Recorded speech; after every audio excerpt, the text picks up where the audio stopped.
इस बार हम बात करने वाले हैं कि 40 के बाद की उम्र किस तरह से खुलकर जिया जाए। क्या चीज़ और किन नियमों का पालन किया जाए कि हम खुलकर अपना जीवन जीते रहें। हाय, नमस्ते। मैं संध्या गुप्ता, एक माँ, एक पत्नी, एक लेखक, एक काउंसलर, एक सोशल वर्कर और आप सबकी अपनी दोस्त। और यह है मेरे विचारों का सृजन। मेरे चैनल सृजन बाय संध्या गुप्ता में आप सभी का स्वागत है। हाय, नमस्ते।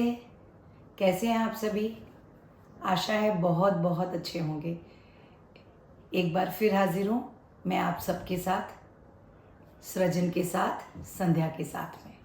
40 से साल पहले की उम्र, स्पेशली वो उम्र जब आप गृहस्थी के बंधन में आते हैं, विवाह के बंधन में बनते हैं और जब आप अपने बच्चों को बड़े कर रहे होते हैं, तो बहुत सारा समय घर, परिवार, बच्चों और इन सब के इर्द गिर्द निकल जाता है, जिसके बीच चाह कर भी आप अपनी बहुत सारी इच्छाओं का ध्यान नहीं रख पाते। बहुत सारे अप्स एंड डाउन्स आते हैं, जिसके कारण कभी आप बहुत खुश, कभी दुख, कभी निराश हो जाते हैं। लेकिन चलते चलते कहीं ऐसा लगता है कि कुछ तो ऐसा होना चाहिए कि हम भी अपना जीवन शांति से, सरलता से, सहजता से जी सकें। तो इसके लिए आवश्यक है कि हम इन नियमों का पालन करें, एक नियमित दिनचर्या का पालन करें, अपने को डेवलप करने पर ध्यान दें, हर जगह अपना बेस्ट दें, परवाह करना छोड़ दें कि लोग क्या कहेंगे, अपने लिए जीने की बात सोचें, हर रिश्ते के ऊपर अपने परिवार को रखें। आपका कोई भी रिश्ता हो, लेकिन याद रखें हर रिश्ते से ऊपर सबसे पहले आपका परिवार है। और सबसे इम्पॉर्टेंट और 7वां पॉइंट, जीवन में जो भी आ रहा है उसको सहजता से आने दें। उस परम पिता का धन्यवाद करें कि जैसे पहले का समय निकल गया, अच्छा था तो भी निकल गया और प्रतिकूल था तो भी निकल गया, तो वर्तमान में जो हमारा समय चल रहा है वो भी निकल जाएगा। इसके लिए उसे एंजॉय करें और सहजता से जीते चले जाएं। तो सबसे पहले मैंने कहा, एक नियमित दिनचर्या का पालन करें, अपना एक रूटीन सेट करें। आप किस टाइम उठेंगे, किस टाइम सोएंगे, किस टाइम एक्सरसाइज करेंगे, किस टाइम मेडिटेशन करेंगे, कितना समय आप अपने परिवार को, अपनी सामाजिक गतिविधियों को, अपनी हॉबीज़ को देंगे।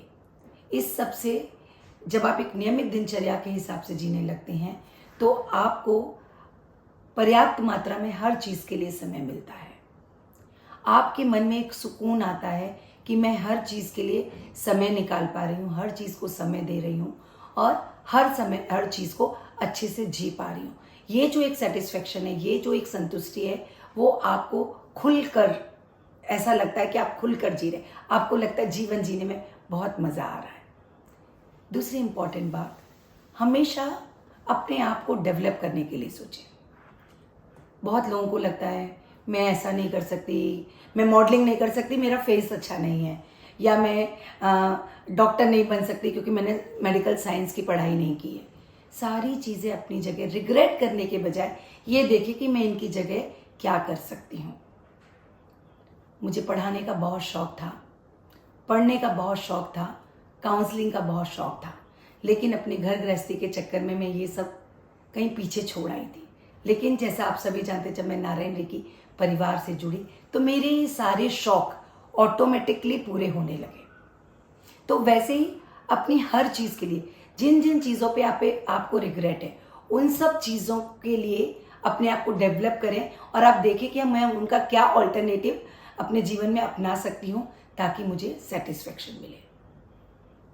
हमेशा अपना बेस्ट दें।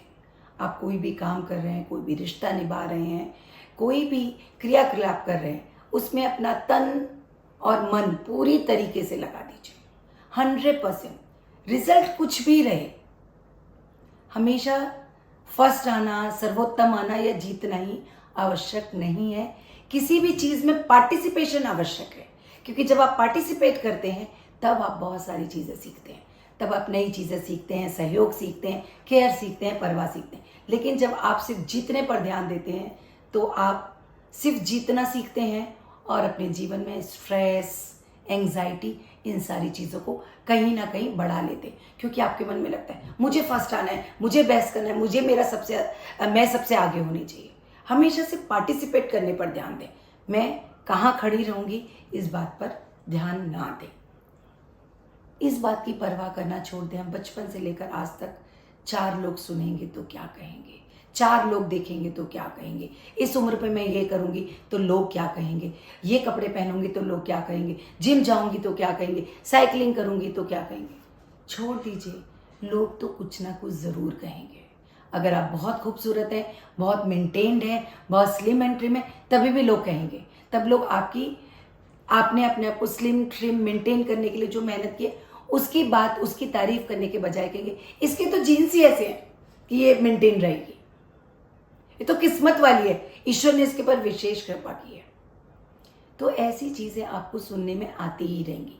यदि आप सही कार्य कर रहे हैं तो आसपास से क्या आ रहा है उसको ना सुने, कानों के अंदर ईयर प्लग लगा लें ताकि सिर्फ आप अपने मन की बात सुन सकें, बाहर की आवाजें बंद हो जाएं, सिर्फ आप वो आवाज सुने जो आपका मन का ऑडियो आपको सुनाना चाहता है।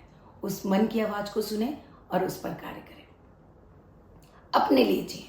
अपने लिए जिए का मतलब ये नहीं है कि आप सबको भूल जाएं, लेकिन अपनी हॉबीज, अपनी इच्छाएं, आप जो करना चाहते हैं वो करें।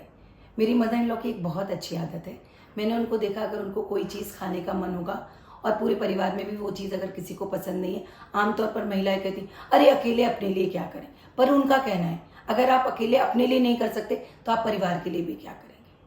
और उन्होंने ये आदत अपने बच्चों में डाली। वो जो चीज़ें पूरे परिवार को पसंद नहीं थी, जैसे हरी सब्जियां लोग नहीं खाते हैं पर उनको पसंद थी, तो वो हमेशा बनाती थी। तो हमारे परिवार का हर एक सदस्य हरी सब्जियां बचपन से ही खाता है, क्योंकि जब आप अपने लिए करते हैं और सबके सामने वो चीज़ आती है तो क्यूरियोसिटी वश इंसान वो कार्य करने लगता है और सहज ही वो चीज़ जो आप दूसरों को, अपने परिवार के सदस्यों को सिखाना चाहते हैं, वो सीख जाते हैं। तो जब आप अपने लिए, अपने मन का करते हैं तो आपके मन का करते करते आपके परिवार के सदस्य भी आपके मन के करने का एक हिस्सा बन जाते हैं और आपको उसको करने में बहुत मज़ा आता है।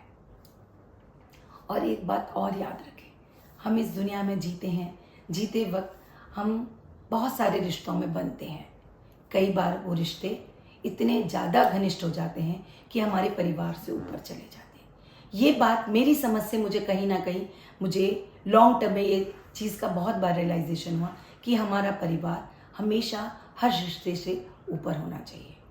यदि मेरी दोस्त को मेरी ज़रूरत है और मेरी सास को मेरी ज़रूरत है तो मेरा पहला कर्तव्य है अपनी सास के पास रहना। मेरा घर का रिश्ता, मेरे बच्चों को मेरी ज़रूरत है और बाहर भी मेरी ज़रूरत है, मेरे ऑफिस में मेरी ज़रूरत है, तो पहली प्रायोरिटी मेरी मेरे बच्चे होने चाहिए। अपने परिवार को प्राथमिकता दें, अपने परिवार को सबसे ऊपर रखें। और सबसे इम्पॉर्टेंट और 7वीं बात, जीवन में जो आ रहा है उसे सहजता से लेते चले जाएं। प्रतिदिन उस परमपिता का धन्यवाद करें कि आपने जो कुछ दिया है उसके लिए धन्यवाद। और अगर अच्छी परिस्थिति है, अनुकूल परिस्थिति है, तो मेरे हिसाब से चल रहा है, सब कुछ अच्छा चल रहा है। लेकिन यदि प्रतिकूल परिस्थिति है तो ये भी बीत जाएगा, जैसे कि आज तक सब कुछ बीत गया। और जब हम ये एटीट्यूड अपनाते हैं तो जीवन में एक स्पार्क आता है, एक एनर्जी आती है और आप उस एनर्जी के साथ, पूरे दम के साथ, पूरे जोश के साथ, पूरे खरोश के साथ उस चीज़ों, अपने जीवन को जीने में लग जाते हैं।